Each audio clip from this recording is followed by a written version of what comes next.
বিবাহিত আপুদের বলছি, বিশেষ করে যে আপুদের হাজব্যান্ডরা চাকরি করে তাদের জন্য সুন্দর একটি টিপস। যে টিপসটি শিখাতে যাচ্ছে সেই টিপসটি বাস্তব জীবনে অ্যাপ্লাই করলে অনেক কাজে দিবে। স্বামী ঘরে আসার আগে ঘরের সমস্ত কাজ শেষ করে বিশ্রাম নেওয়া নারীরা মন দিয়ে পড়ুন।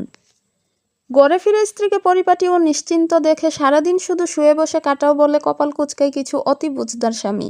তাই বলছি, কিছু কাজ বাকি রেখে দিবেন। স্বামী ঘরে ফিরলেই ড্রামা সহকারে শুরু করবেন।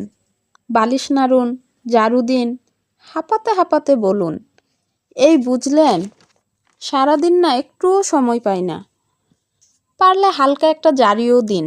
আপনারা তো শুধু অফিস করেন আর আমাদের 24 ঘন্টাই কাজ। জানেনই তো, কিছু মানুষকে লাইভ শো না দেখালে অনেকেই বিশ্বাস করে না, তারপর চিৎপতাং হয়ে পড়বেন বিছানায়। কাহিনী খতম। আর কখনো বলবে না সারাদিন শুয়ে বসে থাকো। আমার ভিডিওগুলো ভালো লাগলে লাইক, কমেন্ট অ্যান্ড শেয়ার করে পাশে থাকবেন। এতক্ষণ পাশে থাকার জন্য ধন্যবাদ সবাইকে।